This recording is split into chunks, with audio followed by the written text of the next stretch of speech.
दोस्तों ठंडी का मौसम चल रहा है और अभी जनवरी का जो महीना चल रहा है बहुत ज़्यादा शीतलहर ठंड चारों तरफ है। कुहासा हर जगह कोहरा कुहासा बहुत ज़्यादा छाया हुआ है और इस कोहरे कुहासे में भी देखिए फ्लावर कितनी खूबसूरती के साथ खिले हुए हैं। तो विंटर सीजन में इतने सारे फूलों के कलेक्शन आते हैं कि हम जब बगिया में अपने लगाते हैं तो चारों तरफ फूल ही फूल दिखाई देते हैं।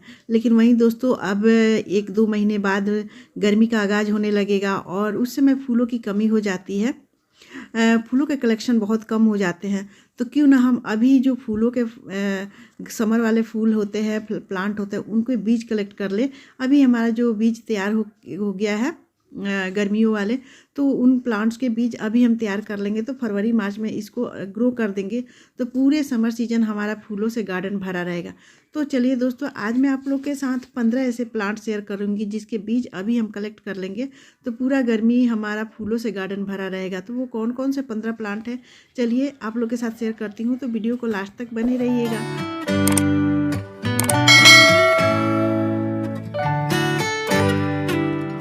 नमस्कार दोस्तों, कैसे हो आप सब। आई होप आप सब बहुत अच्छे होंगे और अपने अपने कामों में मस्त और व्यस्त भी होंगे।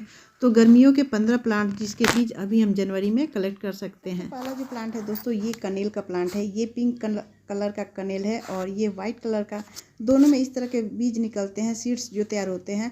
और अभी देखिए कितने अच्छे से ब्लूम में है, बहुत अच्छे से अभी फ्लावरिंग हो रही है। लेकिन ये जो इसका बीज है सीड्स, यानी ये बरसात से ही बनने लगते हैं और अब जाके विंटर सीजन में ये पकते हैं। तो जब ये पक जाते हैं दोस्तों तो इस तरह के लंबे लंबे इसके बीज बनते हैं और पक जाते हैं तो इस तरह से तोड़ लेते हैं और तोड़ के बीच वाला जो भाग होता है वो नाखून की सहायता से निकाल लेते हैं। तो इसके अंदर एक रुआ जैसा निकलता है। देखिए ये रुए जैसे एक लंबे लंबे से ब्रांच निकलता है, यही सीड्स है। और इसको ग्रो कर देंगे, अगर गमले में छीट देंगे या फिर ग्रो बैग में लगा देंगे तो ये प्लांट जनवरी फरवरी में फिर से बेबी प्लांट निकल आते हैं। दूसरा प्लांट है दोस्तों, ये हार सिंगार का प्लांट। हार सिंगार का प्लांट में भी अभी तो फ्लावर हो रहे हैं, रात में इसके फ्लावर खिलते हैं और देखिए इसके बीज भी बनने शुरू हो गए हैं। तो ये जब काले काले के बीज हो जाते हैं तो इस तरह से तोड़ के और हम गमले में डाल देते हैं तो वहाँ से नए से बेबी प्लांट निकल आते हैं। अभी इसमें फ्लावरिंग भी हो रही है और साथ साथ ये सीड्स भी तैयार हो रहे हैं। तो ये अभी कुछ दिन में पक जाएंगे, यानी दिसंबर में ही पक जाएंगे। तो इसको तोड़ के हम अभी रख लेंगे तो लगा लेंगे तो ये बीज तैयार हो जाएंगे। और अगला दोस्तों प्लांट है, ये बालसम का तीसरा प्लांट है। इसे गुलमेहदी भी कहते हैं। इसके जो बीज होते हैं देखिए इस तरह के बल्ब्स जैसे बीज होते हैं और उसके अंदर तोड़ते ही ये बीज हाथ में आ जाता है, खुद ब खुद ये निकल आता है। देखिए इस तरह के बीज होते हैं, छोटे छोटे से सरसों के दाने के जैसे। तो इसको ये तोड़ के हम इसके कवर के साथ भी रख सकते हैं या फिर इस तरह से बीज निकाल के भी रख सकते हैं। और इसको मई जून में अगर हम अपने ग्रो करते हैं तो बरसात में ये बेबी प्लांट निकल आते हैं। तो इससे ढेर सारे गुलमेहदी के प्लांट तैयार हो जाते हैं और इसको ग्रो करना भी बहुत आसान है। बस इसको स्प्रिंकल कर देना है गमले में या फिर पॉट्स में, तो ये वहाँ प्लांट बनाते हैं। चौथा प्लांट है दोस्तों, ये हमारा बिनका का प्लांट, यानी सदाबहार का प्लांट। और सदाबहार का जो भी प्लांट है, या चाहे हाइब्रिड वैरायटी हो या फिर देसी वैरायटी, ये देखिए देसी वैरायटी में फूल के साथ साथ अब इसके बीज भी बनने लगते हैं। तो इसके बीज जहाँ गिरते हैं वहाँ से बेबी प्लांट निकल आते हैं खुद ब खुद। वैसे आप इसे कलेक्ट करके भी अभी रख लेंगे तो ढेर सारे प्लांट आप गर्मियों में इसके बना सकते हैं फरवरी आते आते। अगला प्लांट है दोस्तों, यानी पांचवा प्लांट है हमारा ये मेरीगोल्ड का प्लांट।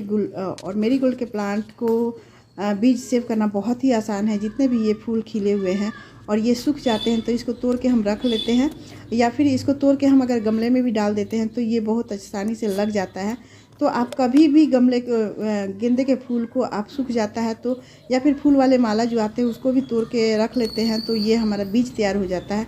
और इस तरह स्प्रिंकल कर देंगे तो ढेर सारे फूल इस तरह प्लांट बनाते हैं।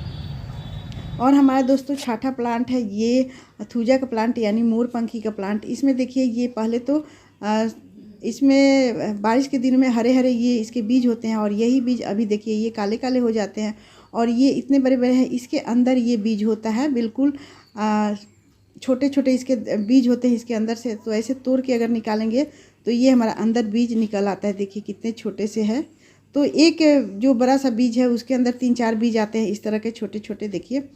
और ये बीज हम अगर अभी लगा देते हैं, अभी जैसे दिसंबर में या जनवरी में लगा देते हैं तो फरवरी मार्च में इसके बीज हमारा तैयार हो जाता है। बेबी प्लांट इस तरह से निकल आते हैं।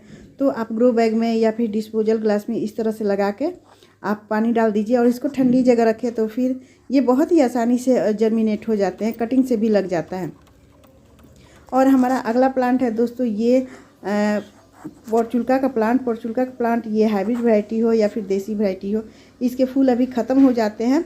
धूप निकलते रहते हैं तो ये धूप में तो फ्लावर करता है, लेकिन जैसे ही धूप ख़त्म हो जाता है तो ये अभी सूख जाता है। तो इसके बीज अभी हम कलेक्ट कर सकते हैं। देखिए ये सारे प्लांट्स मेरे सूख गए हैं और इसको आप चाहे तो कलेक्ट कर सकते हैं या फिर इस तरह से प्लांट को सेव भी कर सकते हैं।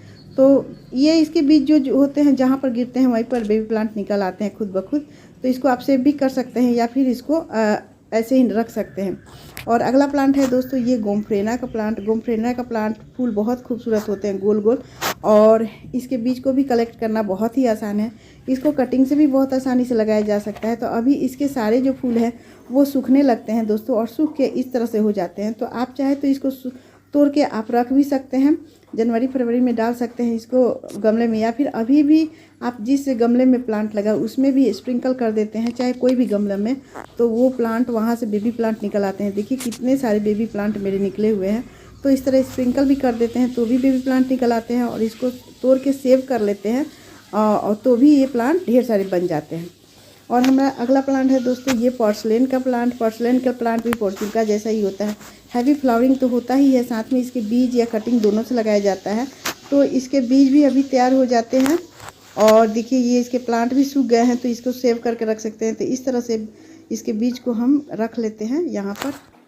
इस तरह से इसकी कटिंग भी अभी लगा सकते हैं, और चाहे तो आप इसके सीड्स भी कलेक्ट करके अभी रख सकते हैं, और जनवरी फरवरी में इसे कहीं भी डाल देते हैं तो नए प्लांट निकल आते हैं। अगला प्लांट है दोस्तों ये हमारा करी पत्ता का प्लांट यानी मीठा नीम। इसके बीज अभी तैयार होने वाले हैं, देखिए पकने वाले हैं, काले हो जाएंगे, और इसके जो बीज होते हैं वो बारिश के दिनों में लगना शुरू हो जाता है, बनना शुरू हो जाता है।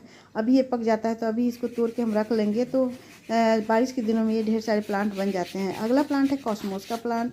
ये एक देसी कॉस्मोस है दोस्तों। इसके हाइब्रिड वैरायटी भी आते हैं जो कि बहुत ही सारे कलर में आते हैं, और ये एक मेरा ऐसा प्लांट है जो कि रेड में है, देसी वैरायटी। मैंने इसे एक ही कलर में देखा है, और इसके हाइब्रिड वैरायटी जो होते हैं बहुत सारे कलर आते हैं। तो इसके जो सूखे फूलों को ऐसे तोड़ लेते हैं, तो चाहे हाइब्रिड हो या देसी, इसके सूखे फूलों को तोड़ के अगर इसको निचोड़ के रख लेते हैं तो इसमें काले काले से बीज आते हैं, सरसों के दाने जैसे। उसको स्प्रिंकल कर देते हैं तो बारिश के दिनों में ढेर सारे प्लांट बन जाते हैं। आप चाहे तो इसके सूखे फूलों को ऐसे तोड़ के और इसको रगड़ के इसको हटा देते हैं ऊपरी परत को, यानी ये जो रुआ जैसा है तो इसको हटा देते हैं। तो काले काले ये जो सरसों के दाने जैसे होते हैं इसके बीज, वो हम रख सकते हैं, और ढेर सारे प्लांट इसको बारिश के दिनों में डाल के बना सकते हैं। अगला प्लांट है दोस्तों ये मैक्सिकम पिटूनिया। मैक्सिकम पिटूनिया बहुत ही खूबसूरत फूल वाला प्लांट होता है, गर्मियों में बहुत ज़्यादा फ्लावरिंग करता है। तो इसके भी बहुत सारे कलर आते हैं। देखिए इसके सीड्स ऐसे तैयार होते हैं, छोटे छोटे सीड्स रहते हैं। अभी ये पकने वाले हैं, इसके फूल भी ख़त्म होने वाले, एक दो फूल खिल रहे हैं, बाकी अभी ख़त्म हो जाएंगे। तो इसके सीड्स ऐसे तोड़ के और इसको कहीं भी स्प्रिंकल कर देंगे तो वहाँ से बेबी प्लांट निकल आते हैं। अगला प्लांट है दोस्तों ये ब्रजदंती का प्लांट। ये ब्रजदंती के प्लांट के फूलों वाला प्लांट होता है, और ये एक औषधीय प्लांट है। इसके पेस्ट बनते हैं। तो इसके जो बीज होते हैं इस तरह से काले काले फूल ख़त्म हो जाते हैं तो इसके काले काले बीज इसमें बनने लगते हैं, जो कि कहीं भी गिरते हैं तो वहाँ से बेबी प्लांट निकल आते हैं। आप चाहे तो इसको इस तरह से तोड़ के और रख सकते हैं, और जब अब बारिश के दिनों में इसको आप कहीं भी गमले में डाल देते हैं तो वहाँ से नए प्लांट निकल आते हैं। तो इसके फूल भी खिलते हैं, और ये एक बहुत ही अच्छा प्लांट होता है, तो इसको आप सेव करके रख सकते हैं। अगला प्लांट है दोस्तों ये हमारा अपराजिता का प्लांट। ये भी एक देवीय पुष्प है, इसे शंखपुष्पी भी कहते हैं। तो इसके जो बीज होते हैं मटर के दाने जैसे होते हैं, इसके अंदर काले से काले बीज होते हैं। तो अभी भी देखिए मेरे जो ये प्लांट है इसमें ये फ्लावरिंग हो रहा है। अभी तो डोरमेंसी में जाने वाला है, कुछ पत्तियाँ इसके गिर गए हैं, लेकिन इसमें अब पत्तियाँ गिर जाती हैं तो दोस्तों इसके बीज बनने लगते हैं, और इसके बीज को तोड़ के अभी हम रख लेंगे, जनवरी फरवरी में इसको रिपोर्ट कर देंगे, डाल देंगे, तो ये नए प्लांट बन आते हैं। तो ऐसे ढेर सारे प्लांट बन जाते हैं। तो ये एक देवीय पुष्प है जिसे बहुत ही आसानी से हम बीज से लगा सकते हैं। कटिंग से तो मैंने नहीं लगाया है, लेकिन बीज से बहुत सारे प्लांट इसके तैयार हो जाते हैं। तो दोस्तों इस तरह मैंने 15 गर्मियों के प्लांट्स के सीड्स बताएं जो कि अभी आप कलेक्ट कर सकते हैं। तो गर्मियों में ढेर सारे प्लांट आपको बन जाएंगे, नर्सरी जाने की ज़रूरत नहीं पड़ेगी। इस तरह हमारा गार्डन भी बहुत फूलों से भरा रहेगा। तो फ्रेंड्स वीडियो कैसी लगी? अगर वीडियो पसंद आए तो लाइक शेयर कीजिएगा, मेरे चैनल पर नए हैं तो सब्सक्राइब भी कर लीजिएगा बेल आइकन घंटी के साथ, और एक कमेंट जरूर कीजिएगा। तो मिलते हैं नेक्स्ट वीडियो में, तब तक बाय दोस्तों।